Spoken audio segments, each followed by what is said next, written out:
Business Builder Throwdown. I am your host, Matt Rouse, with my co-host, Holly Jean Jackson, and today we're going to talk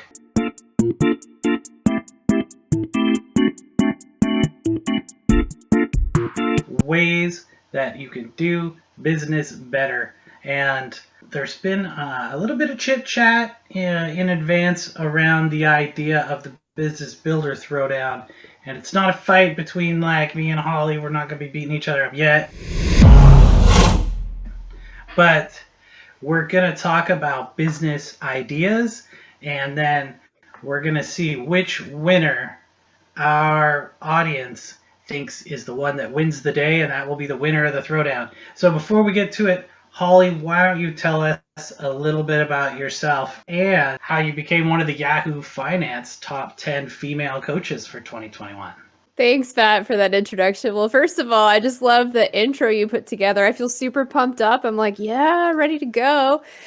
So my name is Holly Jean Jackson. I'm a holistic business coach at Holly Jean Jackson, LLC. That means that I work with owners and solopreneurs on how to start, build, and scale their dream business and their dream life.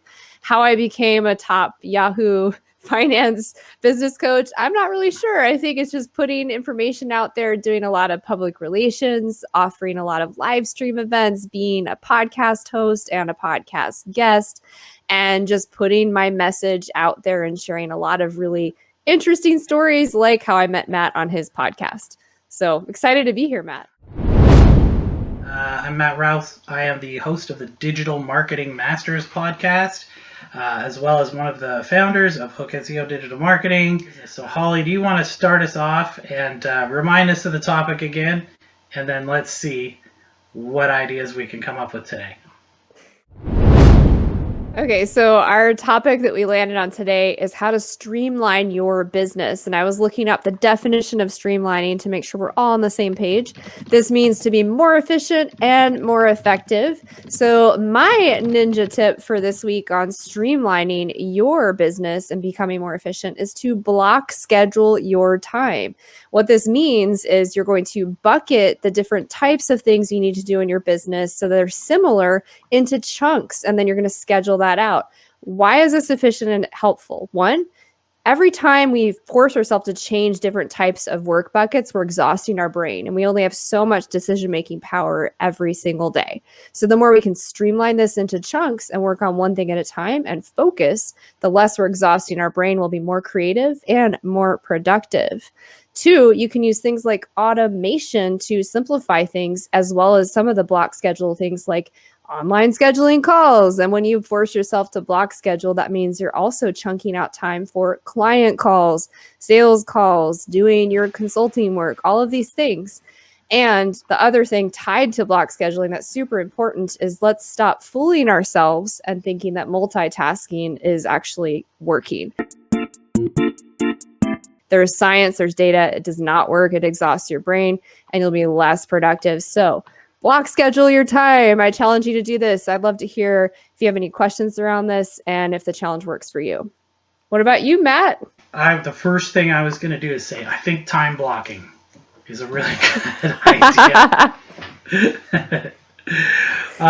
If you're going to have meetings with people, like you have one-to-ones for your business networking, or that's how you meet with clients, or you want to have dates where you're catching up with people, or you're trying to have a quick phone call and keep up with people in your network, or if you're a realtor, you call it your database or your sphere of influence.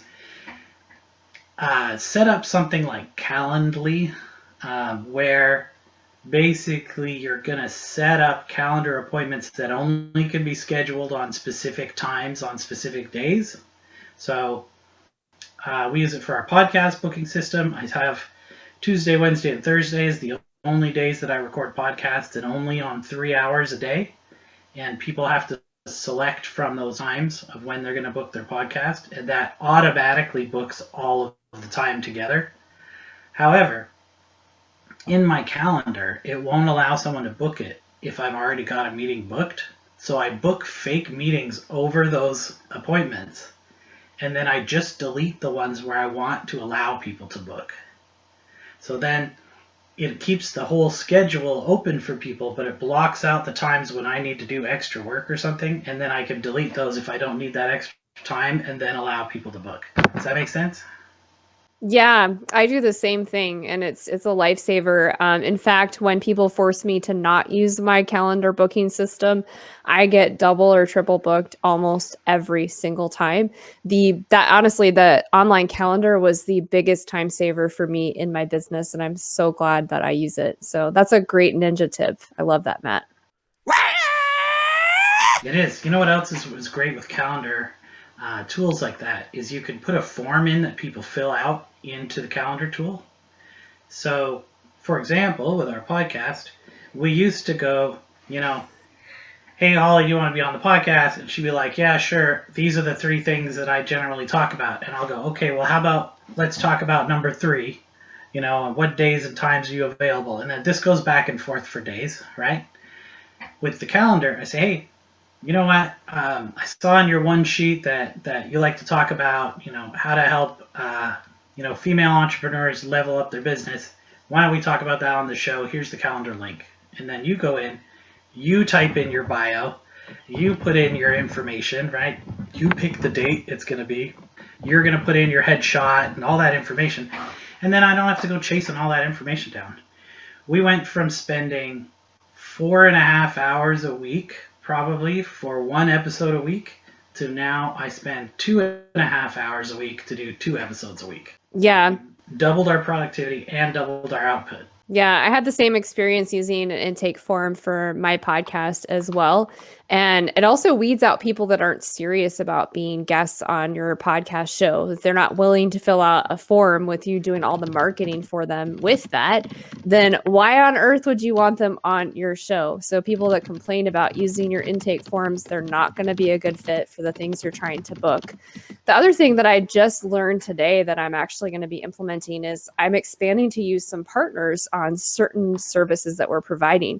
And so we were trying to figure out how to integrate 2 calendars. And they were like, oh, let's just choose one time and manage it manually. And I was like, that's not going to work for me because my calendar changes and it's not going to be integrated with, like Matt was sharing, when you block something off because of a work project or vacation or life, it doesn't allow you to get double booked. So I'm actually upgrading to the next version of my online calendar. I'm using Acuity so that I can add somebody on my team or a partner so that we can integrate both calendars and have a shared sales call on that new service. So again, super big time saver and definitely a way of streamlining your services. A lot of the stuff that we're talking about will work if you are, a small company or a freelancer, you don't have a lot of staff. But I come from a corporate background, working as an IT or an IS consultant at large marketing organizations, places, like Nike and Intel, and huge meetings are a big problem. And I was just having this conversation last night with Carrie, and these contracts that I would have where I probably spent an hour a day doing work, right? But I spent 5 hours a day in meetings.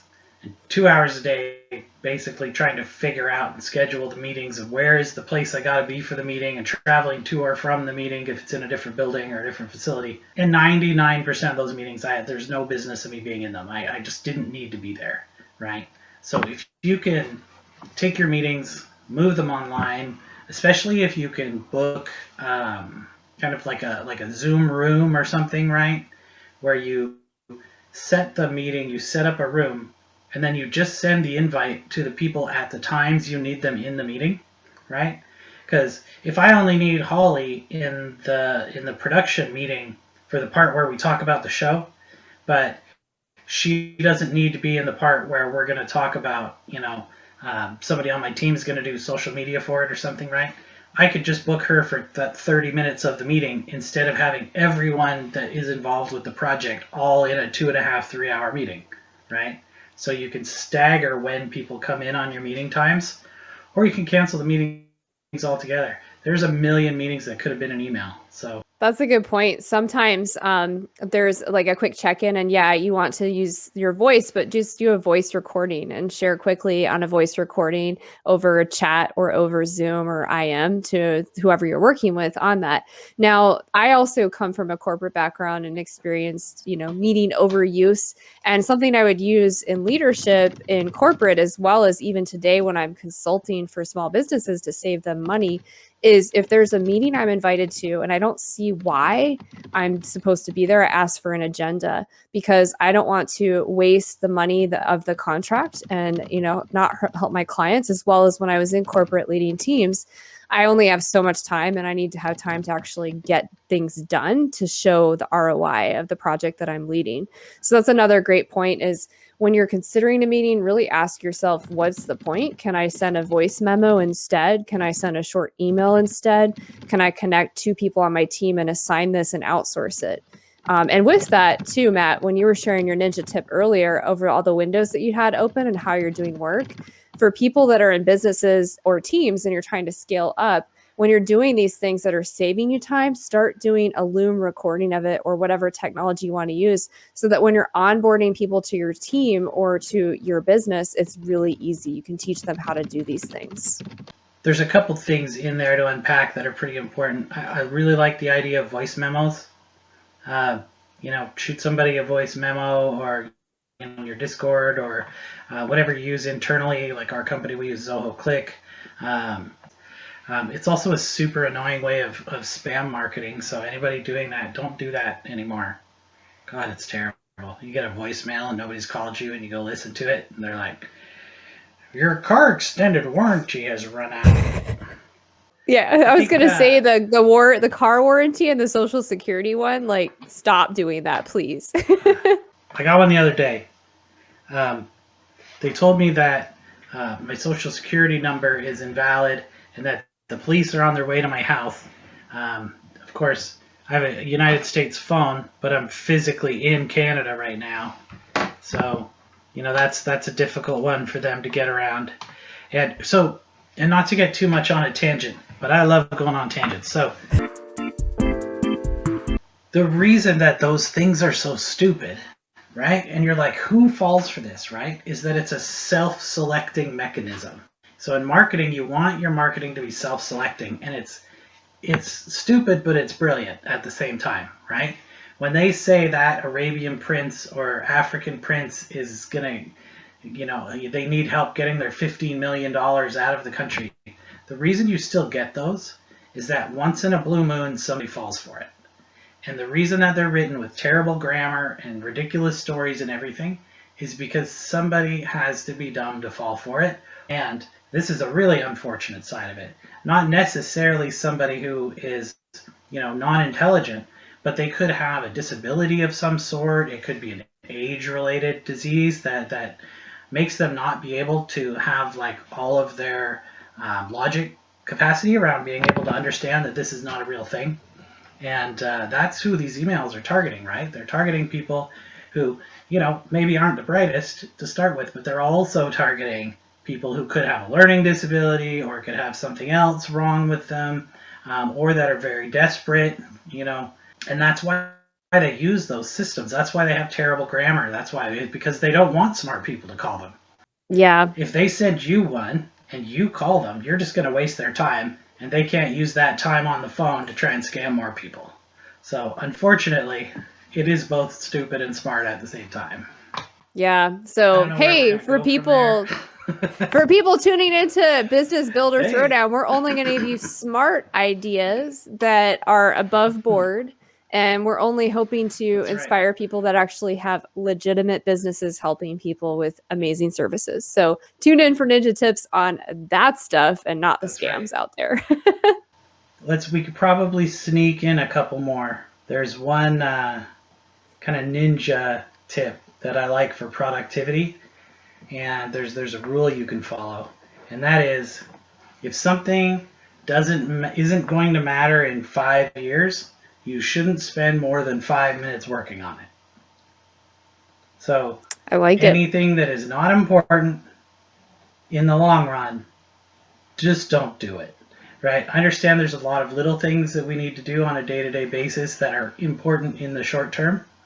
And I would consider those important over the long run because they're things that, generate revenue and stuff like that.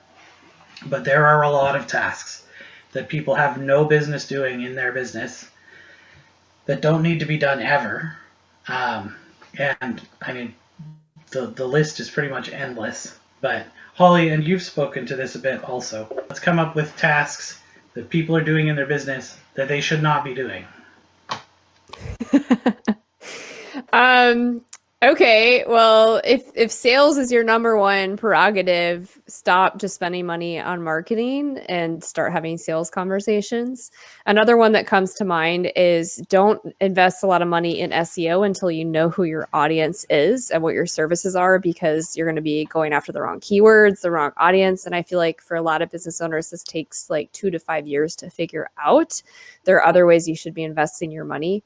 Don't build everything to 100% until you beta test it. So instead of thinking you have the perfect solution, do beta tests instead of like making it perfect and waiting forever to get it out there. And the list goes on and on, Matt. Those are 3. People tend to, and it's almost like a form of procrastination, in that they have to get their email done before they do their work, right? These things have somehow become separated. So what happens is you get up in the morning, you grab your phone, right? Even though that everyone knows that you shouldn't look at your phone the first thing during your day. And I think at this point, everybody pretty much knows that the first thing you don't want to do is scroll through your social media. So everybody gets up, grabs their phone, scrolls through their Facebook because it had a notification icon on it, right? Then they go check their email and they go delete, delete, delete, delete, delete, delete for all the stuff they don't want to deal with today. Right? Or that, is junk mail or spam or whatever. They get all ready, they go into work, go to their office, put their pajamas on, whatever, wherever you're working from. Most people are working from home right now, right? So you walk into your office, right? And then you go, okay, I'm going to get the email done. And the first thing you do is open the email, scan it for anything that's vital, and then that should be the stopping point.